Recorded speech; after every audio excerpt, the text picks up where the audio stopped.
¿Cuántos están listos para la palabra? Vamos a orar. Padre, en el nombre de Jesús, yo te doy gracias, mi Dios, por la oportunidad que nos has dado de venir a tu casa. Como cantábamos hace unos minutos, dime qué te mueve.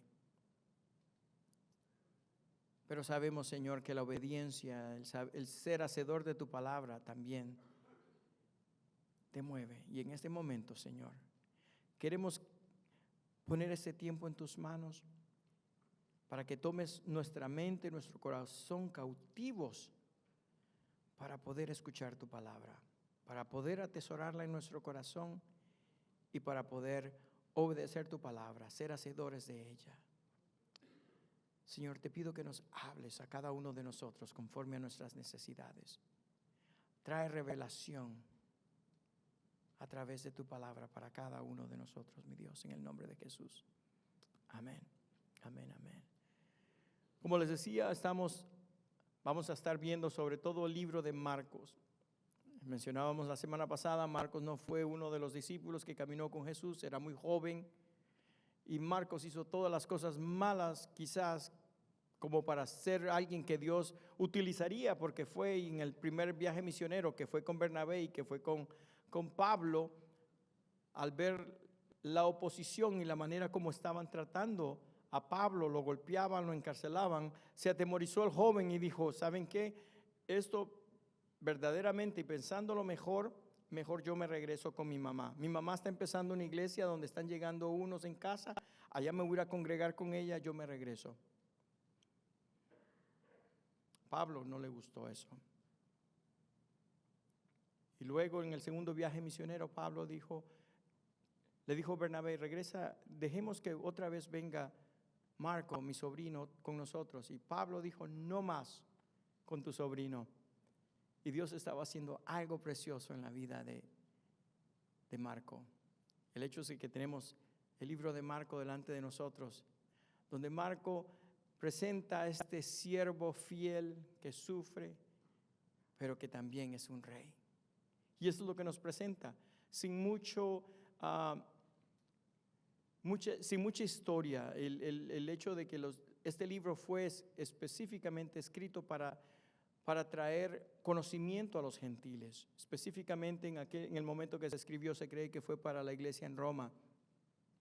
Porque no trajo toda la cronología de los otros libros. ¿Por qué? Porque él quería ir directamente al corazón de la gente, que quizás no tenían tanto interés de saber toda la descendencia de dónde venía Jesucristo, pero quería mostrarle quién verdaderamente es Jesucristo.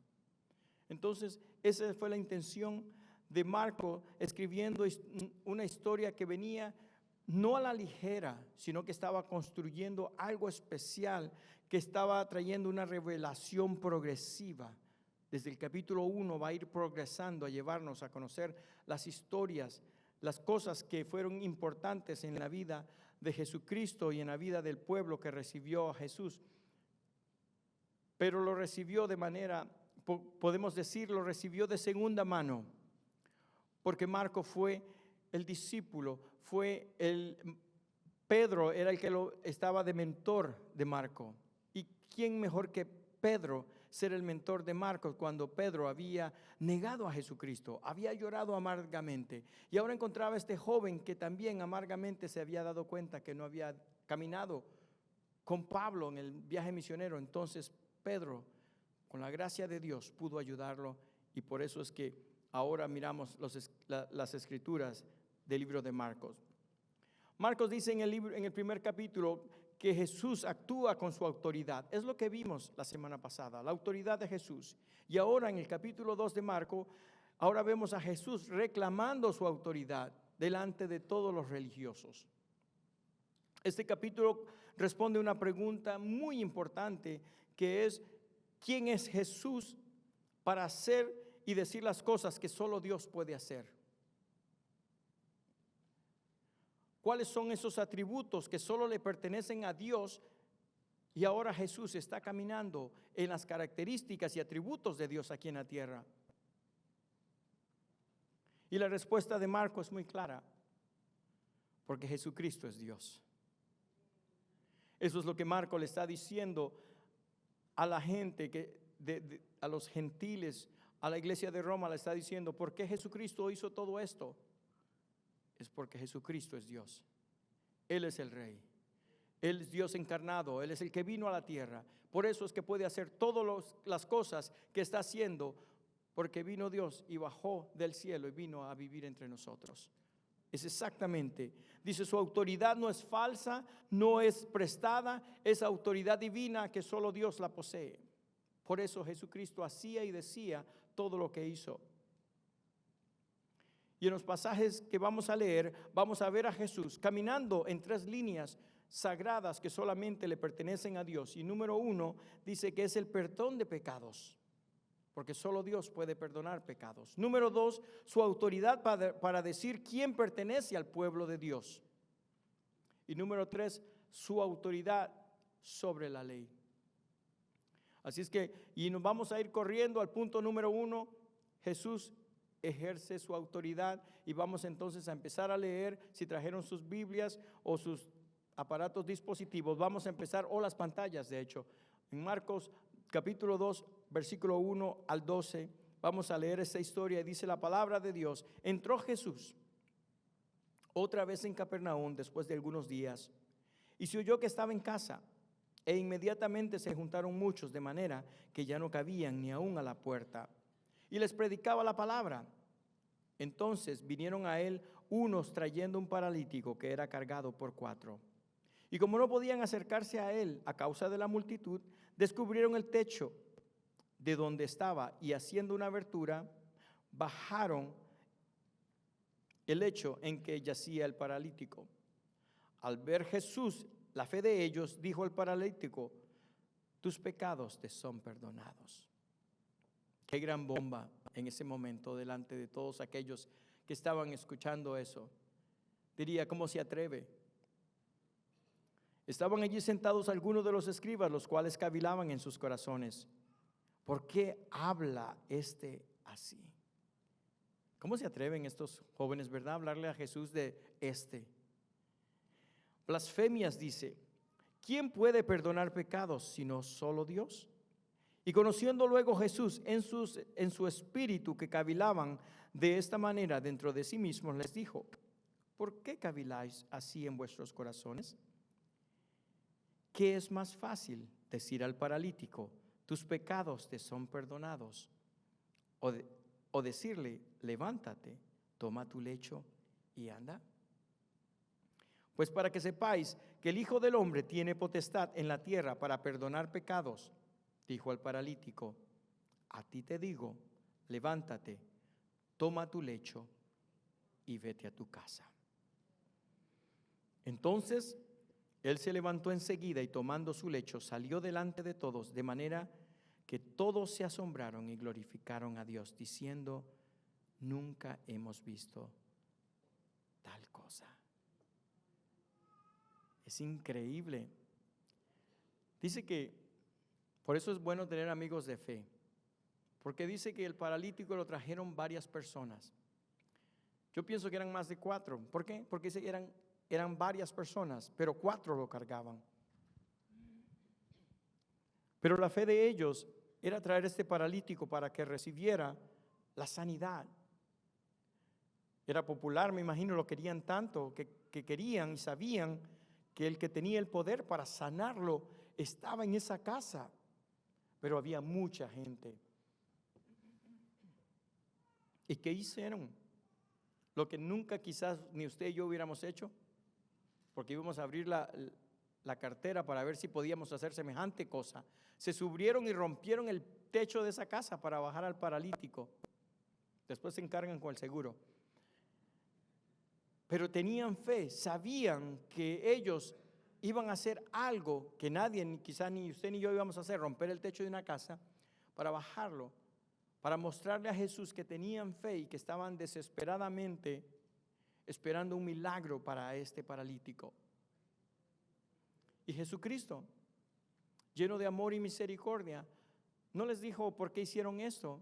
Solo me imagino que donde estaban cayendo las cosas del techo cuando Jesucristo estaba enseñando y estaba ministrando la palabra, y estaba sanando enfermos y solo veía que el techo empezaba a desboronarse por arriba, no se molestó. E hizo algo precioso. Lógico, los religiosos no estaban de acuerdo con lo que Jesús estaba haciendo. En la mentalidad judía, el pecado no era solo un problema emocional o un problema moral, era un problema relacional. Era un problema que necesitaba de Dios. No podían ir a ningún lado las personas. Y si tenían ese problema de pecado, sabían los religiosos que ellos eran la autoridad. Solo a ellos podían llegar. No podían ir a ningún otro lugar, tenían que ir al templo a verse con ellos. Y cuando Jesús llega y le dice a este paralítico, tus pecados te son perdonados, está fuera totalmente del orden. ¿Cómo es que este hombre viene aquí a decirlo y a cambiar el sistema religioso que nosotros tenemos aquí? Nos está arruinando el negocio. Tenía este paralítico que ir allá, comprar el animal que se iba a presentar, que lo iban a estafar porque se lo iban a vender bien caro. En el intercambio de monedas lo iban a estafar también. Y luego iban a presentar este animal como un sacrificio para el pecado de este paralítico. Es todo un proceso, no es algo que se hace fácil. Y los religiosos eran los únicos que podían hacerlo.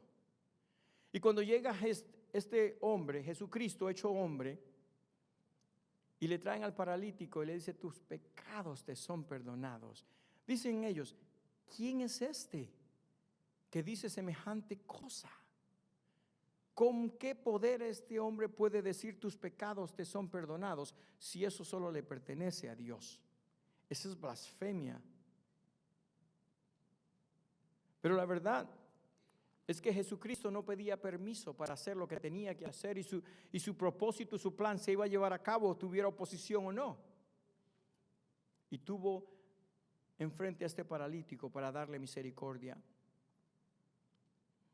Pero en esta escena Jesucristo desconecta el perdón de todo el sistema de estos hombres y los centra en un solo lugar, en su autoridad absoluta para perdonar pecados. Todo el sistema, todo el trayecto de ir y hacer y a deshacer, y Jesucristo en un instante lo trae así fuera de todo su sistema y le dice, no, hijo, tus pecados te son perdonados. Cuando Jesús dice tus hijos te son perdonados, cuando Jesús dice tus pecados te son perdonados, está haciendo algo teológicamente nunca había sido visto. Y eso creó la conmoción entre los religiosos, celosos de la ley, celosos de lo que ellos entendían, de lo que significaba el perdón de los pecados. Y entonces podemos observar tres cosas muy importantes. Primero, Jesús aborda la necesidad más profunda de este hombre. Ante nosotros y entre la multitud era obvio la necesidad de este paralítico que quería ser sanado, pero Jesucristo vio la necesidad de este paralítico totalmente distinta. El paralítico llegó buscando sanidad física, pero Jesús revela una verdad eterna, que el mayor problema del ser humano es su necesidad, no es su necesidad material, sino que es que el pecado lo separa de Dios. Lo necesitaba traer a comunión con Dios. Necesitaba que esos pecados, tratar con el pecado de este hombre antes de darle lo que este hombre necesitaba físicamente recibir de Jesucristo. La salvación del alma no tiene precio más que el que nuestro Jesucristo pudo pagar por nosotros. Nosotros a veces buscamos de Jesucristo muchas cosas y lo podemos hacer. Dice la Biblia, no recibís porque no pedís. Pero la necesidad más grande en el corazón del ser humano es la comunión, la presencia de Dios. Esa es nuestra mayor necesidad. Otra cosa que podemos observar es que Jesús usa un lenguaje lleno de amor, de misericordia y de esperanza. Y le dice hijo. Cuando le dice hijo es para darle confianza que puede acercarse. Le está dando una aceptación, le está dando una relación, está dándole una adopción, lo está trayendo a su familia, lo está trayendo a una relación con él. Y le dice hijo. Jesús no habla como un Dios distante, sino como un padre que está cerca. Yo no sé ustedes si han tenido, los que han sido padres, cuando su bebé estaba viendo al niño de Nelson temprano, que está dando sus primeros pasos, me gocé viéndolo. Pero algo también interesante, los dos padres estaban, y cada paso que daba el niño, estaban ellos asegurándose que no se cayera, que no se golpeara. Ese es el Padre que cuida, el Padre que está cercano. Ese es Dios para nosotros. Por eso le dijo a este hombre, hijo, para que supiera que tienes mi protección, tienes mi cuidado, estoy aquí contigo. Para que se sintiera que no era condenado por Dios, que nadie le estaba culpando de nada, simplemente lo hacía venir hacia él. Le dijo hijo. A veces muchas personas creemos que en el cielo tenemos a un Dios enojado, a un Dios que, bueno, cuando llovía y era niño, yo oía retumbar los truenos allá en Centroamérica, y truenan bien feo, y decían, ya se enojó el Señor y está moviendo los muebles otra vez.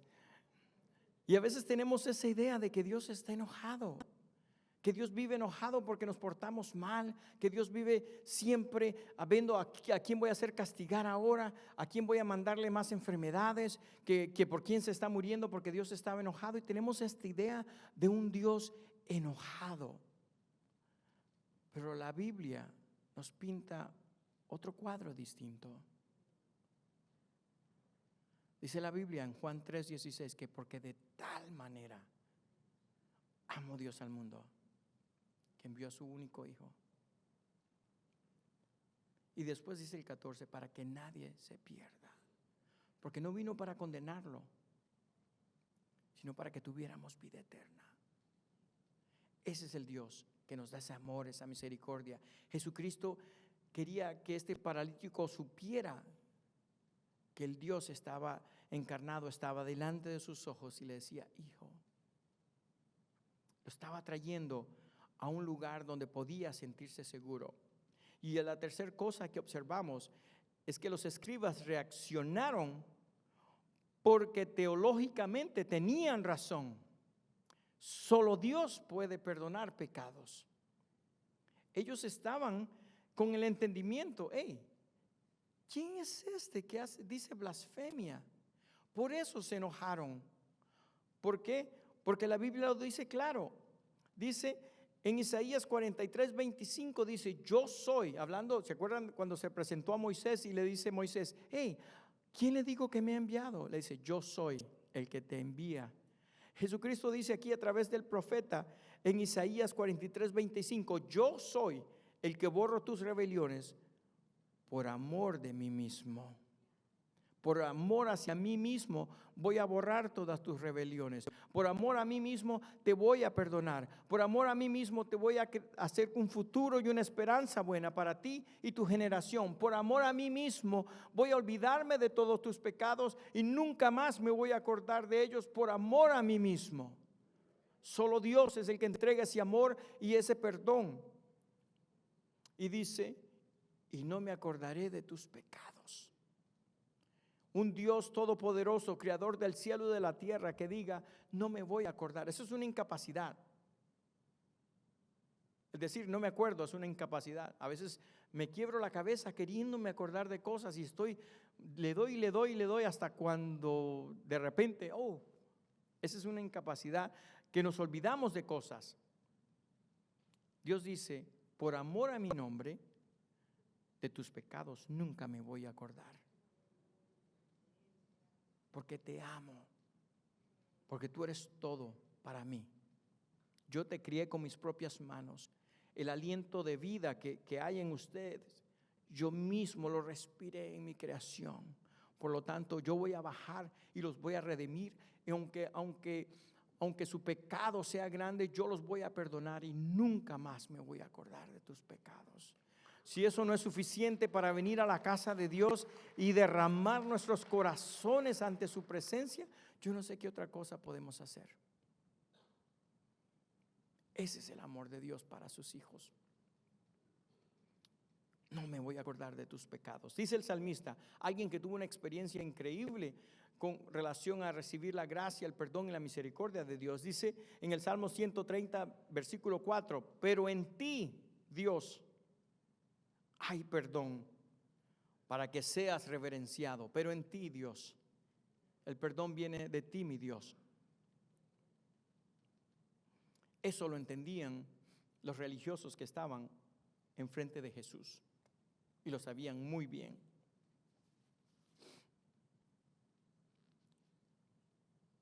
El problema no era la manera de que ellos interpretaran la palabra de Dios, porque la conocían. El problema de ellos era la conclusión a lo que estaban viendo. No pudieron ver que el Dios hecho carne estaba delante de sus ojos. Ese fue el problema. Trataron a Dios de ¿quién es este? Cuando el Dios todopoderoso que perdona pecados estaba delante de ellos ministrando amor, gracia, misericordia y perdón.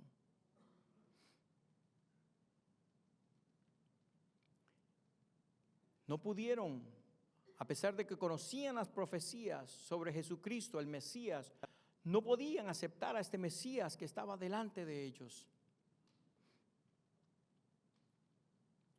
Isaías 7:14 dice, por tanto, el Señor mismo os dará señal.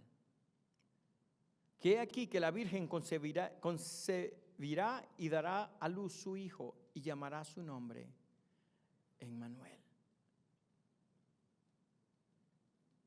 Estaba la profecía de Isaías, el mismo que decía que solo Dios perdona pecados. Ahora les dice que una virgen concebirá al Mesías, al Señor, a través de una virgen. Ezequiel 34:11 dice, porque así ha dicho Jehová el Señor, he aquí yo mismo iré a buscar a mis ovejas y las reconoceré. Ahí estaba Jesucristo, ahí estaba Dios, buscando sus ovejas y las estaba reconociendo, llamando a un paralítico hijo. Estaba en ese momento llevándose a cabo algo tan precioso delante de los que estaban ahí, los religiosos. Sin embargo, la conclusión de ellos es que ese hombre era un impostor, un blasfemo, y esa idea nunca se les quitó hasta el día que lo pusieron en una cruz. Nunca pudieron abrir su corazón a Dios y al Mesías que había sido enviado a ellos. Pero Jesucristo, en su amor y en su gracia, delante de ellos, pudo haber hecho y dicho mucho, pero no quiso entrar en un debate de teología, y en lugar de explicar por qué decía todo lo que decía, decidió demostrarlo, conectando lo visible con lo invisible. Dice, su autoridad para perdonar pecados no la podían ver ellos. Entonces, su autoridad para sanar a aquel paralítico sí la podían ver, y por eso hizo lo que hizo. Porque le dice que es más fácil decir, tus pecados te son perdonados, o decirle a este hombre, levántate y camina. Y cuando el paralítico se levanta, Jesús está diciendo, la misma autoridad que restaura el cuerpo es la misma autoridad que restaura el alma. Otra cosa muy importante, Jesucristo delante de ellos se autonombra el Hijo del Hombre, haciéndoles saber exactamente, tienen que ver que yo soy el que está delante de ustedes. Una referencia directa a la profecía de Daniel capítulo 7. Esto no fue una sanidad, sino que fue una declaración real del poder, de la autoridad y la identidad de Jesucristo. Cristo no solo vino a ayudarnos a que saliéramos adelante con nuestros problemas, vino para darnos un futuro, una esperanza. Vino a reconciliar nuestra relación con Dios, ya que no podíamos llegar a Dios. Así que Jesucristo no solamente tiene el poder para perdonar pecados y sanar, pero tiene autoridad también para decidir a quién llama a su reino. Y me lleva al punto número 2. Jesús define su reino. Capítulo 2 de Marcos, seguimos en el versículo 14, dice: y al pasar, vio a Leví, hijo de Alfeo, sentado al banco de los tributos públicos, y le dijo: sígueme. Y levantándose le siguió. Y aconteció que estando Jesús a la mesa en casa de él, muchos publicanos y pecadores estaban también a la mesa juntamente con Jesús y sus discípulos, porque había muchos que le habían seguido. Y los escribas y los fariseos, viéndole comer con los publicanos y con los pecadores, dijeron a los discípulos: ¿qué es esto? ¿Que él come y bebe con los publicanos y pecadores? Al oír esto, Jesús les dijo: los sanos no tienen necesidad de médico, sino los enfermos. No he venido a llamar a justos, sino a pecadores. Dice que Jesús vio a Leví. Es algo interesante porque cuando Jesús ve algo grande va a pasar. Su corazón y sus ojos siempre están conectados. Cada vez que Jesús veía algo, a alguien, era movido en compasión, lo dice la Biblia. Y cuando Jesús vio, dice, tuvo compasión de ellos.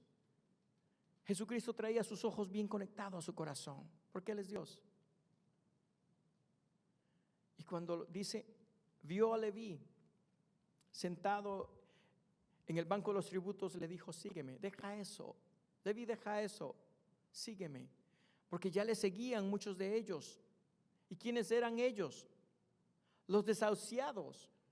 Los publicanos eran los que colectaban los impuestos que le pertenecían al Imperio Romano, que los traían con unos impuestos que no podía la gente más con esos impuestos.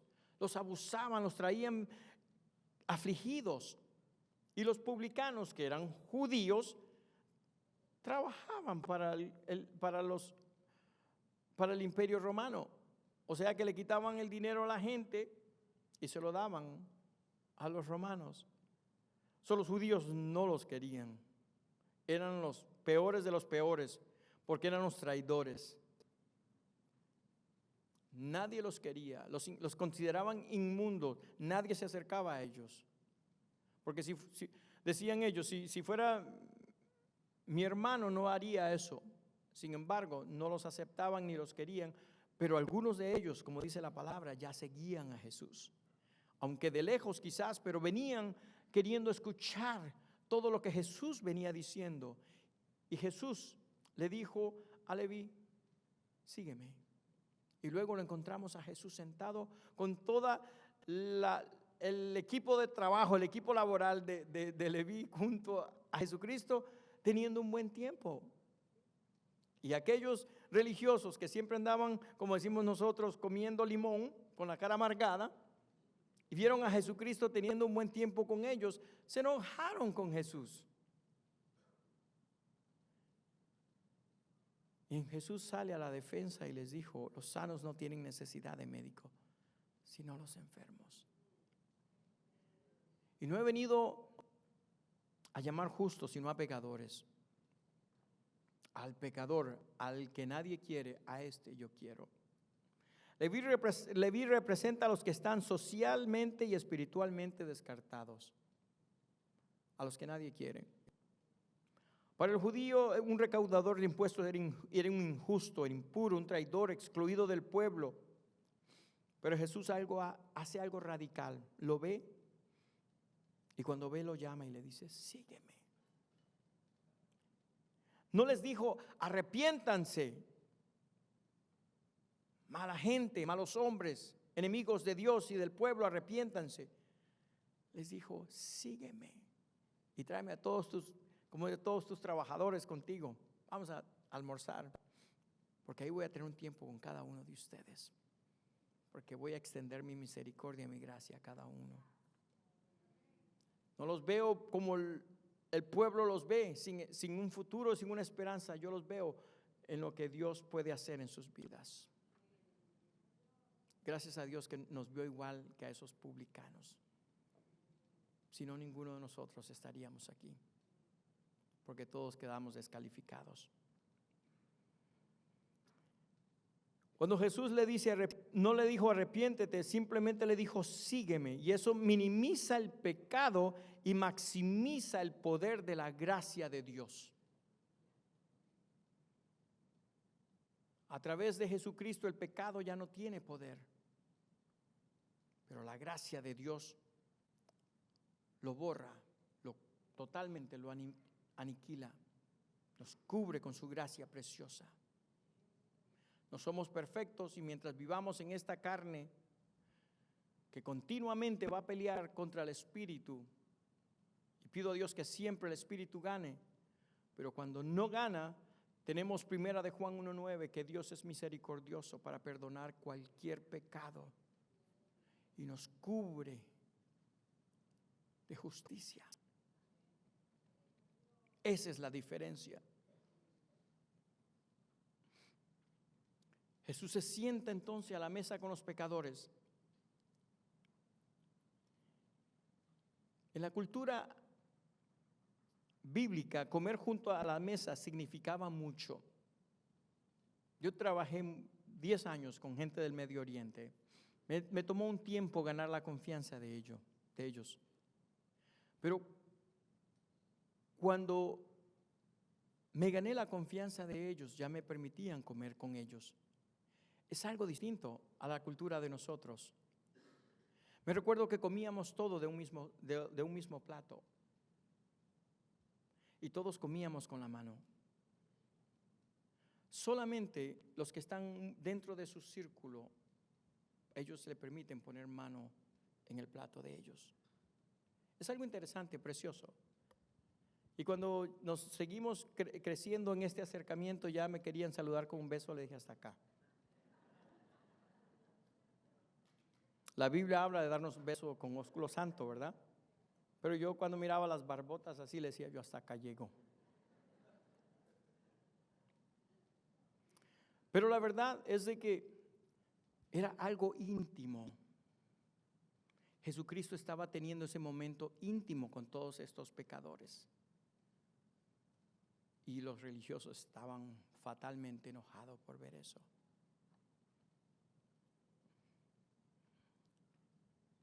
Comer a la mesa juntos significa comunión, identidad, pertenencia. Porque Dios sabía lo que quería hacer a través de ellos. Jesucristo sabía que iba a extender. Jesús está diciendo con su acción: en mi reino hay lugar para todos los quebrantados y los despreciados. Los fariseos no cuestionan el pecado, sino que estaban cuestionando la gracia que Jesucristo les estaba dando a ellos. Jesús responde citando el corazón de Dios.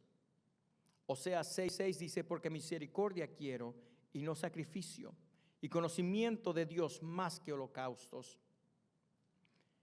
Y luego define su misión y les dice: no he venido a llamar a los justos, sino a los pecadores. Esto significa que Jesús no está llamando a los que se autojustifican, los que se creen santos, los que dicen: yo camino bien con Dios, no hay pecado en mi vida, yo soy justo, soy santo, no necesito de que me perdonen porque yo no peco. Jesucristo viene a buscar a los que son quebrantados, los que tienen ese reconocimiento de decir: yo soy pecador, yo necesito la gracia de Dios. a ellos les pertenece el reino de Dios.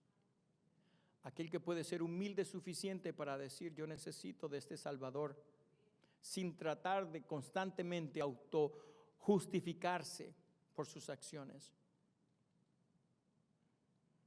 Porque a los que se autojustifican la gracia de Dios, no la necesitan. No puede el pecado y la necesidad de un Salvador, no necesitan la gracia de Dios. Cristo no nos llama porque ya cambiamos nuestras vidas. Muchos decimos: bueno, yo quiero cambiar mi vida y poner todo en orden. Ahorita estoy un poquito medio descontrolado, estoy viendo a alguien y ya ven, no puedo todavía ir a Dios porque tengo una relación como que Dios no va a estar muy contento. O ahorita estoy haciendo unas cosas. Bueno, no sé si pertenezco a un club donde salimos todos los fines de semana y nos damos unas buenas tomaditas, y ahorita pues no puedo. O estoy batallando con algunas situaciones y la verdad es de que todavía no quiero rendir mi vida a Dios. Pero Dios no nos llama porque ya cambiamos o que hemos puesto toda nuestra vida en un orden, sino que nos llama porque Él tiene la autoridad y el poder para cambiarnos. Por eso nos llama, porque Él sabe lo que puede hacer en la vida de cada uno de nosotros, porque Él puede transformar nuestras vidas. Porque si fuera por nuestro propio mérito, ni usted ni yo merecemos estar acá. Pero Dios sabe que puede ir transformándonos. ¿Y saben qué? No ha terminado. No ha terminado todavía. Dios es justo y fiel para terminar la buena obra que ya empezó en cada uno de nosotros. Pero Dios sigue trabajando en nuestras vidas. El reino de Dios no es para los que creen estar bien, sino para los que saben que necesitan la misericordia de Dios. Su reino se define por su gracia. Y surge una pregunta que no podemos evitar: ¿quién tiene autoridad entonces sobre la ley? Y me lleva al último punto. Jesús reclama su autoridad y vamos a verlo en el versículo 27 al 28. También les dijo, hablando de Jesús: el día de reposo fue hecho por causa del hombre y no el hombre por causa del día de reposo. Por tanto, el Hijo del Hombre es Señor aún del día de reposo. Jesús se declara Señor del día del reposo, y el día de reposo era más que un mandamiento, sino que era una señal de un pacto de Dios, donde Dios quería ser nuestro todo. Él quería traernos paz, Él quería que tuviéramos un lugar donde podíamos sentarnos en su presencia. Era un regalo de Dios. Pero la tradición había convertido el día de reposo en una carga que ni ellos mismos podían soportar. Lo que había sido un regalo de Dios se había convertido en el medio para oprimir al pueblo. Y Dios no estaba contento con eso. Jesús no rechaza el día de reposo, pero restaura el propósito del día de reposo. El día de reposo fue hecho por causa del hombre. Y luego hace una afirmación que solo el que posee la autoridad de Dios puede hacer. Y dice: el Hijo del Hombre es Señor aún del día de reposo. Esto significa que Jesús tiene autoridad sobre la ley. Jesús interpreta correctamente la voluntad de Dios y Jesús se coloca por encima de cualquier institución religiosa. El verdadero descanso no se trata de un día, se trata de un corazón, de algo interno en la persona. Porque podemos descansar en el Señor. Y aunque podemos decir que reposar es algo que Dios nos ha dado como un regalo porque es importante y necesario para nuestro cuerpo, pero no de la manera que se estaba oprimiendo al pueblo con el día de reposo. Y Jesucristo vino a traer claridad sobre el deseo de Dios para nosotros, lo que había sido un regalo para nosotros, no para condenarnos a nosotros. Jesús no vino a imponernos cargas religiosas y legalistas. Jesucristo vino para liberarnos del cansancio de la religión.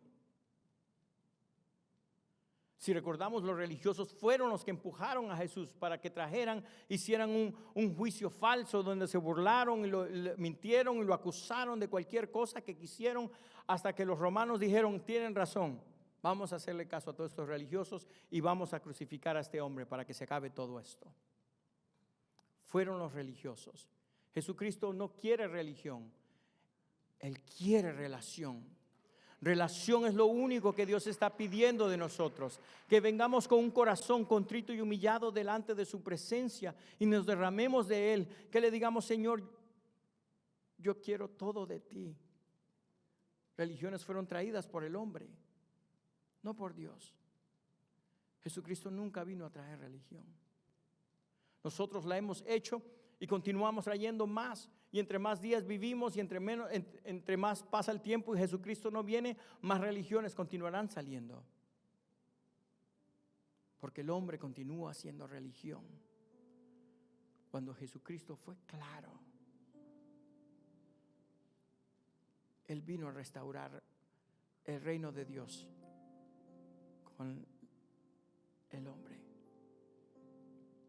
para que pudiéramos una vez más venir a nuestro Creador.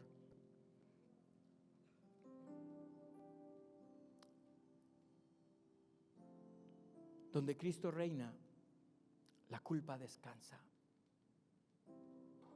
El esfuerzo religioso se termina.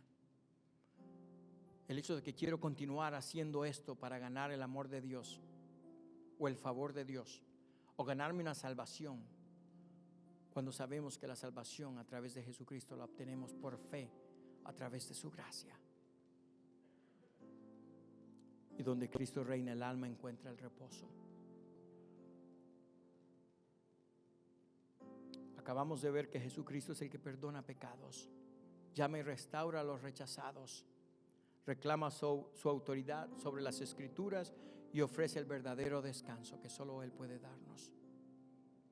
A veces buscamos a través de muchas cosas, a veces de relaciones, bienes materiales, cuánta cosa buscamos para encontrar paz, para encontrar llenura, satisfacción, donde solamente en Dios podemos encontrarla.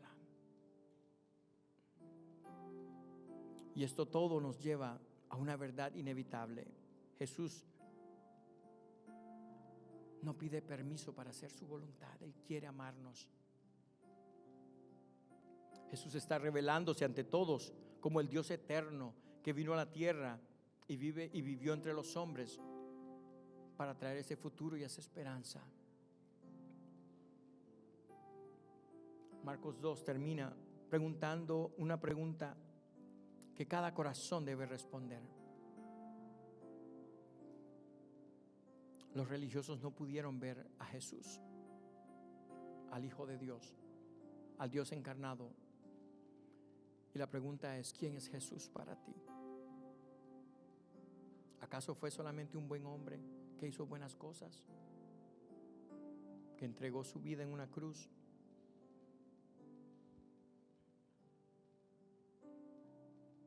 Jesucristo te ama, por eso entregó su vida. Él es el que quiere perdonar tus pecados. Él es el que quiere traerte una relación. Les voy a pedir por favor que cierren sus ojos, inclinen sus rostros por favor. Si has llegado aquí por primera vez y no tenías una relación con Dios, hoy es un buen tiempo para abrir tu corazón a Jesús y decirle: Jesús, ahora entiendo, ya sé quién eres. Eres Dios, viniste a la tierra a pagar por mi pecado. El castigo por mis pecados cayó sobre ti en esa cruz. Y por tu gracia, por esa sangre derramada, yo recibo el perdón de mis pecados. Al paralítico en ese momento le dijo: tus pecados te son perdonados. A Leví le dijo: sígueme. Y a los cansados por la religión les dijo: el día de reposo fue hecho para el hombre, para que encuentres paz y para que descanses en mí. Y Jesús te dice eso en este momento: ven y yo te voy a hacer descansar. No se trata de cambiar tu vida, se trata de rendir tu vida. Porque la religión solamente modifica tu comportamiento, pero Jesús transforma tu vida. Y hoy Jesús extiende su gracia y te dice: me abres las puertas de tu corazón, me aceptas.